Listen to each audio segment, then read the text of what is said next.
जय हिंद, वंदे मातरम। दोस्तों, स्वागत है आप सभी का हमारे YouTube channel online teaching with Kaushal में। साथियों, अगर आप यूपी पुलिस की तैयारी कर रहे हैं तो ये वीडियो आपके लिए बहुत ही इंपॉर्टेंट होने वाला है, क्योंकि आज के इस वीडियो में मैं आप लोगों के लिए लेके आया हूँ प्रीवियस ईयर क्वेश्चन। आपको पता है प्रीवियस ईयर क्वेश्चन का वेटेज बहुत अधिक रहता है। अगर आप किसी भी एग्जाम का पेपर देने जाते हैं तो आपको वहां पर PYQ बहुत ही अधिक मात्रा में देखने को मिलते हैं। तो साथियों, वीडियो को बिना स्किप किए अंत तक जरूर देखें। साथियों, अगर आपको इस क्लास की PDF चाहिए तो आप हमारे टेलीग्राम चैनल को ज्वाइन कर सकते हैं। वहां पर आपको इस क्लास की PDF भी मिलेगी। उसके बाद आपको वहां पर डेली क्यूज भी मिल रही हैं। आप लोग उसे जाइए, वहां पर हमारे चैनल को ज्वाइन कीजिए। उसके बाद आप वहां पर डेली क्यूज दीजिए ताकि आप अपना GK GS का पोर्शन कंप्लीट कर सकें। साथियों, अगर आप में से कोई भी मेरे चैनल पर नया है तो कृपया मेरे चैनल को जरूर सब्सक्राइब करें ताकि आने वाला अगला वीडियो सबसे पहले आपके पास पहुंच सके। अब हम लोग करेंगे अपने हिंदी के प्रश्न। इसमें हमारा पहला प्रश्न क्या है? निम्न शब्दों में से सज्जन शब्द का समानार्थी कौन सा है? सज्जन शब्द का समानार्थी हमें बताना है। समान शब्द है दुर्जन या फिर दुश्मन। तो साथियों, इसका राइट आंसर हो जाएगा ऑप्शन नंबर बी। सभ्य हमारा बिल्कुल सही आंसर हो जाएगा। साथियों, हमारा अगला प्रश्न क्या है? प्रश्न नंबर 62। रिक्त स्थान में उचित शब्द चुनकर लिखिए। रिक्त स्थान है, इसमें हमें उचित शब्द लिखना है। पाठ पढ़ाने वाले अध्यापक को कहते हैं, पाठ पढ़ाने वाले को क्या कहते हैं? तो आपको पता है पाठ पढ़ाने वाले को अध्यापक कहते हैं। तो ऑप्शन नंबर ए हमारा राइट आंसर हो जाएगा। हमारा अगला प्रश्न क्या है? प्रश्न नंबर 63। 15 दिन में एक बार छपने वाली पत्रिका को क्या कहते हैं? जो पत्रिका 15 दिन में एक बार छपती है उसे क्या कहते हैं? साप्ताहिक पत्रिका नहीं, मासिक पत्रिका नहीं, वार्षिक पत्रिका नहीं, लेकिन पाक्षिक पत्रिका कहते हैं। तो ऑप्शन नंबर सी हमारा राइट आंसर हो जाएगा, पाक्षिक पत्रिका।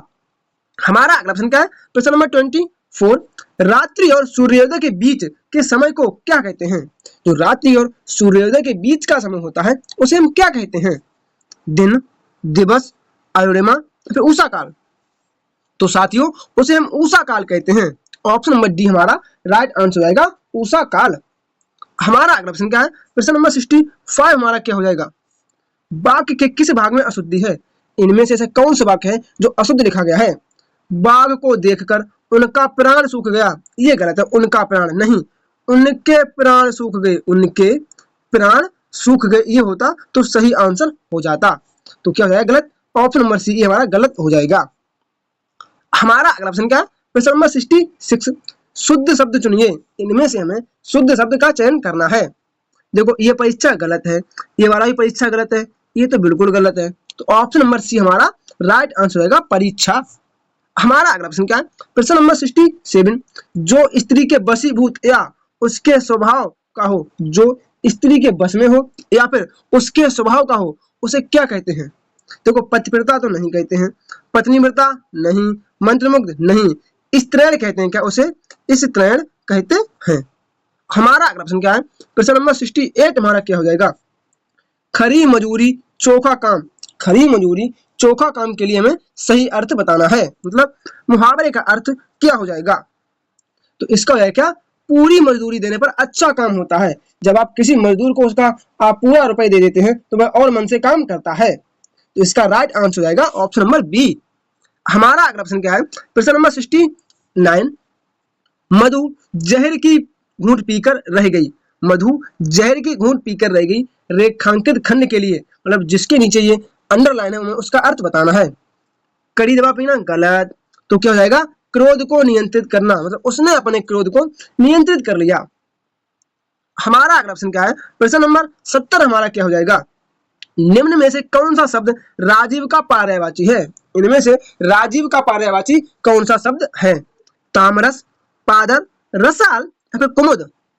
तो साथियों, क्या हो जाएगा? तामरस हमारा राइट आंसर हो जाएगा, ऑप्शन नंबर ए। हमारा अगला प्रश्न क्या है? प्रश्न नंबर 71। निम्न में से किस एक शब्द की वर्तनी शुद्ध है? इनमें से कौन सा शब्द शुद्ध लिखा है? देखो, कलेश गलत है, राजमहल गलत है, उत्वल गलत है, अछहुड़ी हमारा राइट आंसर हो जाएगा। हमारा अगला प्रश्न क्या है? प्रश्न नंबर 72।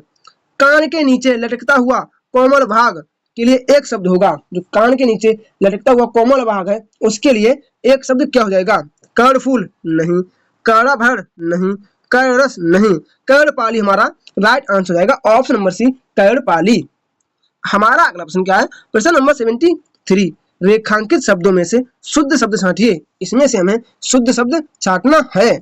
रेखा ने भोजन कर ली, गलत। मैंने रात भर नाचा, गलत। उसका प्राण खत्म हो गया, गलत। आपकी महत्ता से सभी लोग परिचित हैं, मतलब आपकी महानता से सभी लोग परिचित हैं। हमारा अगला प्रश्न क्या है? प्रश्न नंबर 74, रेखांकित शब्द की सही वर्तनी लिखिए। हमें रेखांकित शब्द का सही वर्तनी वही लिखनी है। संस्कृत संश्लिष्ट भाषा है, तो संश्लिष्ट को हमें सही से लिखना है। तो इसमें कौन सा संश्लिष्ट सही लिखा है? देखो ये गलत है, ये भी गलत है, ये भी। तो ऑप्शन नंबर ए हमारा हो जाएगा संश्लिष्ट। हमारा अगला प्रश्न क्या है? प्रश्न नंबर 75 हमारा क्या हो जाएगा? केर बेर का संग होना, मतलब केर बेर का एक साथ होना, मुहावरे का अर्थ क्या हो जाएगा? दोनों अलग अलग, गलत। विपरीत स्वभाव वाले का साथ साथ रहना, मतलब जो दो लोग उनका स्वभाव एक जैसा नहीं है फिर भी वह एक साथ रह रहे हैं। हमारा अगला प्रश्न क्या है? साथियों ये जो दिया गया गद्यांश, इसका पढ़कर हमें नीचे दिए गए प्रश्नों का आंसर देना है। तो हम लोग सीधे इसका आंसर ही देख लेते हैं। इसमें हमारा प्रश्न क्या है? ईर्ष्या का काम है, जो ईर्ष्या का काम है वह क्या होता है? तो साथियों ईर्ष्या का काम रुलाना होता है। क्या? रुलाना होता है। हमारा अगला प्रश्न क्या है? प्रश्न नंबर 77, गद्यांश में प्रयुक्त ध्येय का अर्थ क्या है? ध्येय का अर्थ क्या होता है? तो ध्येय का अर्थ होता है क्या? लक्ष्य। ऑप्शन नंबर ए हमारा राइट आंसर रहेगा, लक्ष्य। हमारा अगला प्रश्न क्या है? प्रश्न नंबर 78, गद्यांश में ईर्ष्यालु व्यक्तियों की प्रशंसा की गई है, खिल्ली उड़ाई गई है, स्तुति की गई है या फिर उपासना की गई है? तो साथियों गद्यांश में ईर्ष्यालु व्यक्तियों की खिल्ली उड़ाई गई है, तो ऑप्शन नंबर बी हमारा हो जाएगा राइट आंसर, खिल्ली। हमारा अगला प्रश्न क्या है? प्रश्न नंबर 79, अपव्यय का क्या अर्थ होता है? जो अपव्यय है इसका अर्थ क्या होता है? तो इसका अर्थ होता है क्या? फिजूल खर्च। ऑप्शन नंबर डी हो जाएगा, फिजूल खर्च। साथियों अगर आपने अभी तक मेरे चैनल को सब्सक्राइब नहीं किया है तो मेरे चैनल को जरूर सब्सक्राइब करें, ताकि आने वाला अगला वीडियो सबसे पहले आपके पास पहुंच सके और आपकी तैयारी में 4 चांद लग सकें। हमारा अगला प्रश्न क्या है? प्रश्न नंबर 80, गद्यांश का उपयुक्त शीर्षक क्या होगा? जो गद्यांश है इसका उपयुक्त शीर्षक क्या हो जाएगा? तो क्या हो जाएगा? ईर्ष्या हमारा राइट आंसर हो जाएगा। साथियों इसके बाद हम लोग करेंगे अपने जीके के प्रश्न। साथियों तो अब हम लोग करेंगे अपने सामान्य ज्ञान के प्रश्न। इसमें हमारा पहला प्रश्न क्या है? चुंबकीय क्षेत्र की माप की इकाई क्या है? ये चुंबकीय क्षेत्र है इसकी माप की इकाई को क्या कहते हैं? टेस्ला, एम्पियर, ओम या फिर कोबाल्ट? तो साथियों इसे क्या कहते हैं? इसे टेस्ला कहते हैं। तो ऑप्शन नंबर ए हमारा राइट आंसर होगा, टेस्ला। टेस्ला को हम टी से डिनोट करते हैं, किसे? टी से इसे हम प्रदर्शित करते हैं। हमारा अगला प्रश्न क्या है? प्रश्न नंबर 22 हमारा क्या हो जाएगा? पुस्तक the bird of time, songs of life और डेथ एंड द स्प्रिंग के लेखक कौन है? जो ये 3 पुस्तकें दी गई हैं इनके लेखक कौन है? सचिन तेंदुलकर, सरोजिनी नायडू, B.R. अम्बेडकर या फिर अबुल कलाम आजाद? इसका राइट आंसर हो जाएगा option number B, Sarojini Naidu. हमारा अगला प्रश्न क्या है? प्रश्न नंबर 30, हमारा अगला प्रश्न क्या है? प्रश्न नंबर 23, सुरेंद्र नाथ बनर्जी और आनंद मोहन बोस ने 1876 में बंगाल में किसकी स्थापना की? जो सुरेंद्र नाथ मोहन है इन्होंने किसकी स्थापना की? तो इन्होंने किसकी थी? INA की स्थापना की थी, इंडियन नेशनल एसोसिएशन। तो ऑप्शन नंबर ए हमारा हो जाएगा सही। हमारा अगला प्रश्न क्या है? प्रश्न नंबर 24, कन्नौज की लड़ाई कब लड़ी गई थी? जो कन्नौज की लड़ाई है ये कब लड़ी गई थी? तो ये 1540 में। कब? 1540 में लड़ी गई थी। इसमें शेर शाह विजय हुआ था। क्या? शेर शाह युद्ध जीत गया था और हुमायूं युद्ध हार गया था, तो हुमायूं भारत छोड़ के भाग गया था। हमारा अगला प्रश्न क्या है? प्रश्न नंबर 25, भारत का राष्ट्रीय युद्ध स्मारक कहाँ स्थित है? जो भारत का राष्ट्रीय युद्ध स्मारक है ये कहाँ है? तो ये कहाँ? ये दिल्ली में स्थित है। तो ऑप्शन नंबर डी हो जाएगा, दिल्ली। हमारा अगला प्रश्न क्या है? प्रश्न नंबर 26, लूसी बोली किस राज्य में बोली जाती है? जो लूसी बोली है ये किस राज्य में बोली जाती है? तो ये कहाँ? ये मिजोरम में बोली जाती है। कहाँ की? ये मिजोरम की मुख्य भाषा है। हमारा अगला प्रश्न क्या है, प्रश्न नंबर 27 हमारा क्या हो जाएगा, तरल पदार्थ को गैस में परिवर्तन क्या कहलाता है। जब हम किसी तरल पदार्थ को गैस में परिवर्तित करते हैं तो वह क्या कहलाता है। तो आपने देखा होगा जो तालाब होता है उसमें जो पानी होता है वह बाष्पीकरण की क्रिया से गैस के रूप में बनकर उड़ जाता है। तो क्या हो जाएगा, ऑप्शन नंबर ए हमारा राइट आंसर हो जाएगा। हमारा अगला प्रश्न क्या है, प्रश्न नंबर 28, उस तत्व की पहचान कीजिए जो पृथ्वी की बाहरी परत में सबसे अधिक मात्रा में पाया जाता है। वह कौन सा तत्व है जो पृथ्वी की बाहरी परत में सबसे अधिक मात्रा में पाया जाता है। तो वह कौन सा है, ऑक्सीजन। ऑप्शन नंबर ए हमारा हो जाएगा ऑक्सीजन। साथियों, अगर आपको इस क्लास की पीडीएफ चाहिए तो आप हमारे टेलीग्राम चैनल को जरूर ज्वाइन करें, क्योंकि आपको वहां पर इसकी पीडीएफ मिल जाएगी। साथियों, उसके बाद आपको हमारे टेलीग्राम चैनल पर मिलेगा क्या, डेली क्यूज मिलेगी, जिससे आप अपना जीके जीएस का पोर्शन बहुत अच्छे से कर सकते हो। तो साथियों, अभी जाइए हमारे टेलीग्राम चैनल पर और ज्वाइन कीजिए हमारे टेलीग्राम चैनल को, ताकि आप भी अपनी जीके जीएस बहुत ही अच्छी और मजबूत कर सकें। हमारा अगला प्रश्न क्या है, प्रश्न नंबर 29 हमारा क्या हो जाएगा, जब स्थापन उत्पादों की कीमत बढ़ती है तो मांग में क्या परिवर्तन होता है। जैसे कि जब कोई एक वस्तु है जो मतलब एक लोकल एरिया की वस्तु है, जब उसके उत्पाद में बढ़ती क्या, जब उसकी उत्पाद की कीमत बढ़ जाती है तो उसमें क्या होता है, वह बाहर की ओर जाएगी, क्या वह बाहर की ओर बढ़ जाएगी। हमारा अगला प्रश्न क्या है, प्रश्न नंबर 30 हमारा क्या हो जाएगा, ये जो हमारी भारतीय संसद है इसमें शून्यकाल को क्या कहा जाता है। तो उसे कहा जाता है प्रश्न काल के ठीक बाद का समय। क्या प्रश्न काल के ठीक बाद का समय, इसे हम क्या कहते हैं, इसे कहते हैं हम क्या, शून्यकाल। इसे शून्यकाल की उपाधि दी गई है।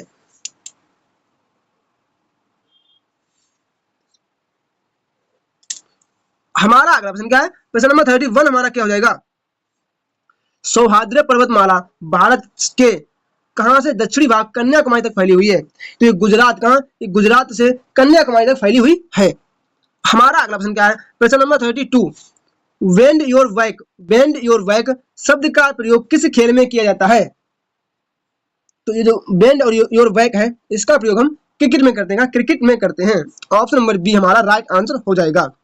हमारा अगला प्रश्न क्या है, प्रश्न नंबर 33, निम्नलिखित भारतीयों में से कौन जापान में डार्टिंगटन हॉल स्कूल के संस्थापक हैं। जो डार्टिंगटन हॉल स्कूल है इसके संस्थापक कौन हैं। तो साथियों, इसकी स्थापना रविंद्रनाथ टैगोर जी ने की थी। इसने Rabindranath Tagore. Option number D हमारा राइट आंसर हो जाएगा, रविंद्रनाथ टैगोर। हमारा अगला प्रश्न क्या है, प्रश्न नंबर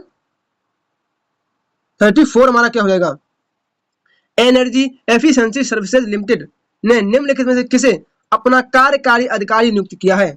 साथियों, ये क्वेश्चन पुराना है, इसके लिए हम उसके हिसाब से वही आंसर देंगे। क्या, अरुण कुमार मिश्रा उस समय बने थे। ये 2022 की बात है। हमारा अगला प्रश्न क्या है, प्रश्न नंबर 35 हमारा क्या हो जाएगा, निम्न में से किस राज्य में 2022 का 18वां कचाई लेमन फेस्टिवल आयोजित किया गया। 2022 का कचाई लेमन फेस्टिवल किस राज्य में आयोजित किया गया। तो ये कहाँ किया गया, ये मणिपुर में, कहा मणिपुर में किया गया। ऑप्शन नंबर बी हमारा राइट आंसर हो जाएगा, मणिपुर। हमारा अगला प्रश्न क्या है, प्रश्न नंबर 36, वर्ष 2022 में कुल कितने व्यक्तियों को पद्म पुरस्कारों से सम्मानित किया गया। 2022 में कितने व्यक्तियों को पद्म पुरस्कार दिया गया। तो ये कितने, 128 व्यक्तियों को पद्म पुरस्कार दिया गया था। हमारा अगला प्रश्न क्या है, प्रश्न नंबर 37, इसरो के 10वें अध्यक्ष के रूप में किसे नियुक्त किया गया। इसरो के 10वें अध्यक्ष थे, इसके रूप में किसे नियुक्त किया गया। तो किसे नियुक्त किया गया, S Somnath. Option number A हमारा हो जाएगा, एस सोमनाथ को नियुक्त किया गया। हमारा अगला प्रश्न क्या है, प्रश्न नंबर 38 हमारा क्या हो जाएगा, भारत के संविधान का अनुच्छेद 360 क्या प्रदान करता है। आर्टिकल 360 हमें क्या प्रदान करता है। तो ये क्या, ये वित्तीय आपातकाल का वर्णन आर्टिकल 360 में है। तो ऑप्शन नंबर बी हमारा राइट आंसर हो जाएगा। हमारा अगला प्रश्न क्या है, प्रश्न नंबर 39, पुरातत्विक स्थल सुरकोटदा किस राज्य में है। सुरकोटदा है, ये किस राज्य में है। तो ये कहाँ है, ये है कहाँ, गुजरात। ऑप्शन नंबर डी हो जाएगा, गुजरात में है। हमारा अगला प्रश्न क्या है, प्रश्न नंबर 40, इसका आंसर आप सभी लोगों को मुझे मेरे कमेंट बॉक्स में कमेंट करके जरूर देना है। साथियों, आज का ये वीडियो आपको कैसा लगा है कृपया मुझे मेरे कमेंट बॉक्स में कमेंट करके जरूर बताएं। साथियों, जैसा मैं आपको बताता जा रहा हूं कि इस क्लास का पीडीएफ आपको मिलेगी हमारे टेलीग्राम चैनल पर। आप हमारे टेलीग्राम चैनल को जरूर ज्वाइन करें, क्योंकि मैंने टेलीग्राम चैनल का लिंक डिस्क्रिप्शन बॉक्स में दे रखा है। आप इसी वीडियो के डिस्क्रिप्शन बॉक्स में चेक कीजिए, वहां पर हमारा आपको टेलीग्राम चैनल का मिल जाएगा लिंक। तो आप लोग निश्चिंत होकर हमारे चैनल पर जाइए और वहां आपको डेली क्यूज मिल रही है, जिससे कि आप लोग जीके और जीएस का पोर्शन बहुत ही अच्छे से कवर कर सकते हैं। तो साथियों, जरूर ज्वाइन करें हमारे चैनल को। अगर आपको मेरा वीडियो अच्छा लगा तो मेरे वीडियो को लाइक, शेयर तथा चैनल को सब्सक्राइब जरूर करें।